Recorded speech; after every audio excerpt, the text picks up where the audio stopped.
Olá! De forma sintética, vamos ver algumas doenças reumatológicas com ênfase em seus aspectos semiológicos.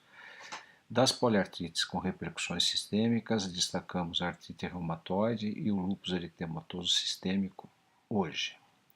A artrite reumatoide é uma doença crônica multissistêmica de etiologia desconhecida, cuja característica principal é uma sinovite inflamatória persistente que envolve articulações periféricas simetricamente e com potencial deformante variável. É mais comum nas mulheres, na proporção de 3:1, e sua clínica é manifesta através de manifestações articulares e manifestações extra-articulares. A doença articular típica consiste em uma poliartrite de padrão simétrico e aditivo. O envolvimento articular é cíclico, caracterizado por frequentes exacerbações e remissões, podendo se tornar crônico e destrutivo. Embora todas as articulações potencialmente possam estar envolvidas, disse que é comum o envolvimento de todas as articulações do esqueleto periférico, com exceção das interfalangianas distais, e que é raro o envolvimento do esqueleto axial, com exceção da coluna cervical. A rigidez matinal é uma manifestação da doença e é um dos critérios diagnósticos para a artrite reumatoide. E ela tem uma duração mais prolongada, né, com mais de 1 hora em média, né, de duração. As deformidades começam com o dedo infuso por edema das interfalangianas proximais e evoluem para formas mais mutilantes, como o dedo em botoeira, o dedo em pescoço de cisne e o desvio ulnar, que se deve a uma subluxação das metacarpofalangianas. Com relação às manifestações extra-articulares, os nódulos reumatoides estão presentes em superfícies extensoras dos braços e dos antebraços, principalmente em região olecraniana, e também em nível subcutâneo em áreas de maior pressão, mas também podem estar presentes em órgãos, né, e também na região pleural também. Histologicamente, eles são constituídos de um núcleo central necrótico, circundado por fibroblastos em paliçada e envolvendo tudo isso uma cápsula fibrosa. O envolvimento ocular pode ocorrer na artrite reumatoide, com iridociclite, com uveíte, e na síndrome seca, com ceratoconjuntivite seca, como ocorre na síndrome de Jekyll.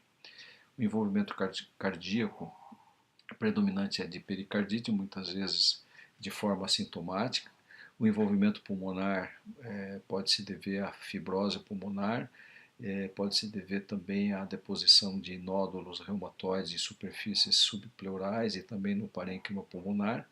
E também é descrita a síndrome de Kaplan, que é a associação da artrite reumatoide com pneumoconiose, classicamente com a pneumoconiose dos mineradores de carvão, que desenvolvem a antracose, mas também é descrita com a silicose, a asbestose e também a poeira liberada por abrasivos. O envolvimento neuromuscular pode se fazer por neuropatia periférica, desordens musculares com atrofia muscular, né, e fraqueza muscular. O envolvimento hematológico pode ser manifesto pela síndrome de Felt, que se caracteriza pela associação da artrite reumatoide, mais esplenomegalia, mais leucopenia, às custas de granulocitopenia. A vasculite reumatoide com acometimento de vasos, pequenos vasos que nutrem tecidos e órgãos, e a vasa nervorum, a linfadenopatia mais comum em homens, e a amiloidose, que é uma doença que se associa à artrite reumatoide e que se caracteriza pela presença de corpúsculos amiloídeos que, se corados com o vermelho de Congo, né, se comportam como o amido, por isso levam essa denominação. A doença de estilo do adulto, antigamente chamada de artrite reumatoide juvenil, hoje em dia também aceita como presente também no adulto, não é só característico da criança e do adolescente, né? É uma forma de apresentação da artrite reumatoide, pulsa com febre, rash cutâneo, sorologia negativa, acometimento menor, de um menor número de articulações, mais comum coluna cervical, pericardite e derrame pleural. Os exames complementares muitas vezes não nos ajudam, mas devem ser citados. As provas de atividade inflamatória, VHS e proteína C reativa podem estar alterados, mas isoladamente não fazem diagnóstico. E o fator reumatóide, que são os autoanticorpos, que muitas vezes levam algum tempo para se expressar positivamente para caracterizar a doença. Temos aqui o látex, que tem maior sensibilidade e menor especificidade, ele é mais sensível em 80% dos casos, e o Valley-Rose, que é mais específico e menos sensível, ele pode estar presente positivo em 60% dos casos. Radiologicamente, a visualização de panos, que são vilosidades que saem da superfície articular e se projetam para o interior da articulação de forma calcificada e são visualizadas ao raio-x. Erosões, cistos, fraturas e subluxações.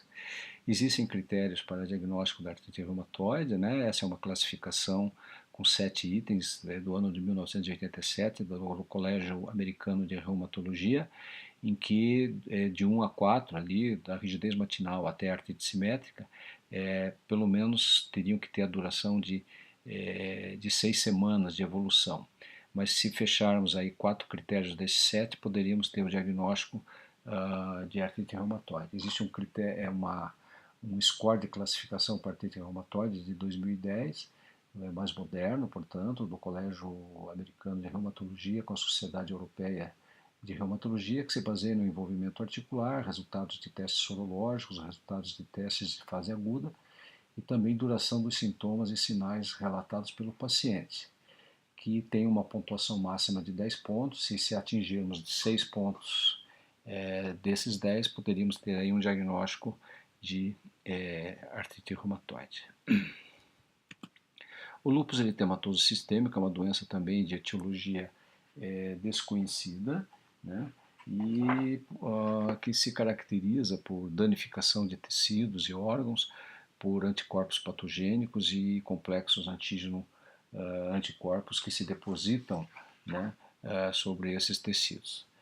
Numa grande proporção, né, as mulheres são mais acometidas, né, e fundamentalmente a normalidade básica no lúpus é o aparecimento de muitos autoanticorpos associados a uma falha na supressão de sua formação.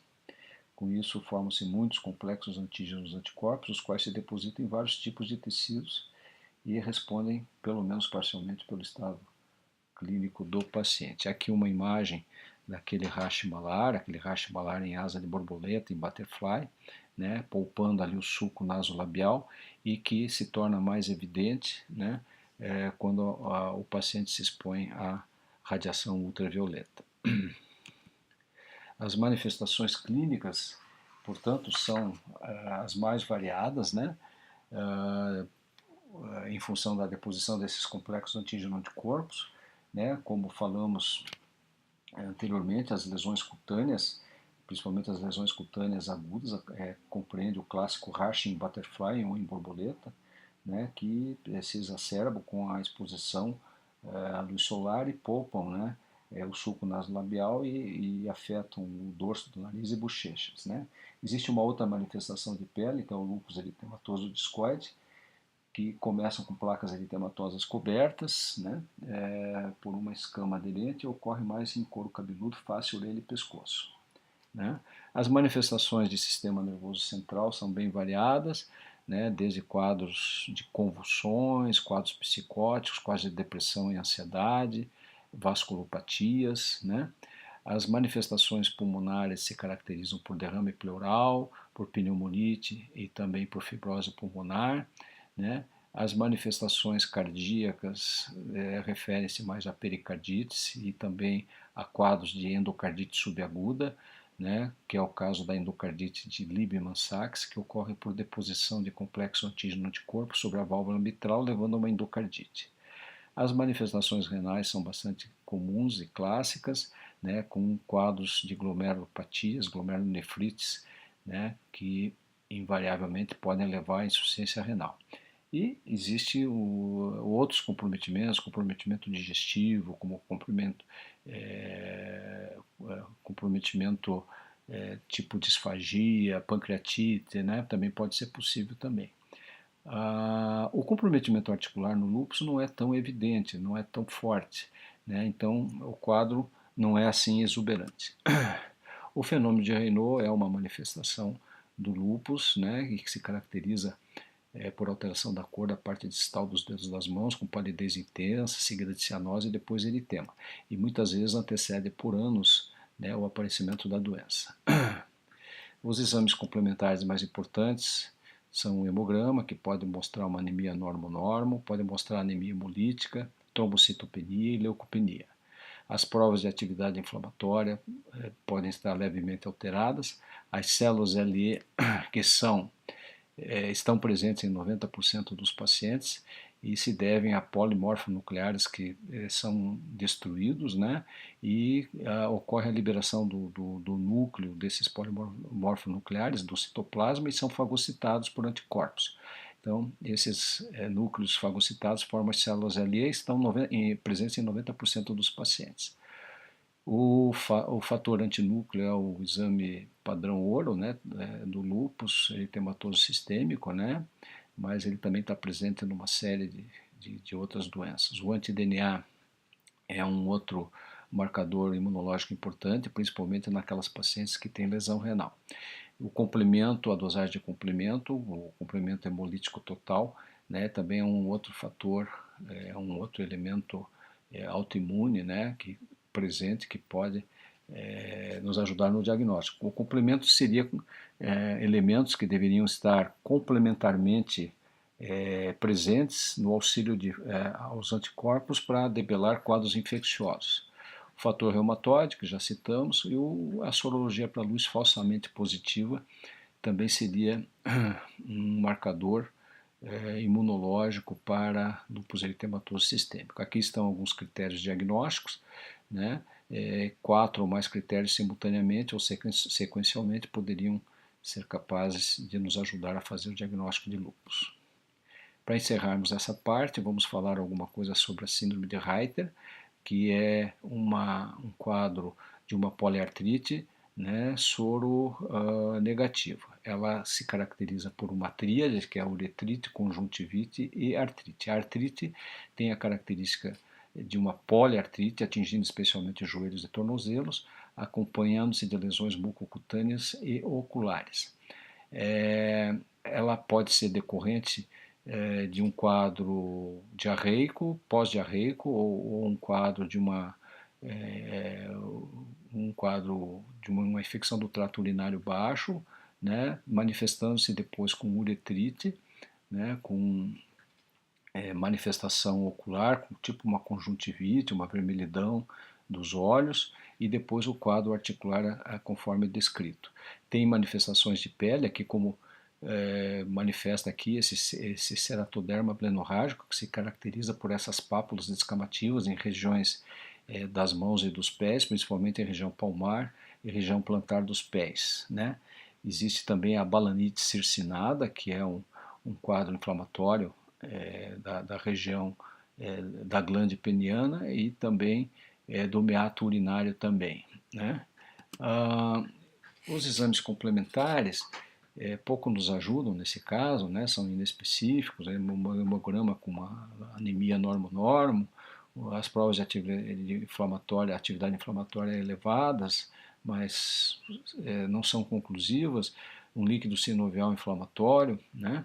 Então a história e o exame físico são os grandes elementos que podem nos ajudar. E vejam que os autoanticorpos aqui nem são citados porque são negativos, né? E radiologicamente essas doenças acometem, né, podem acometer o esqueleto axial, né, e classicamente as sacroiliacas.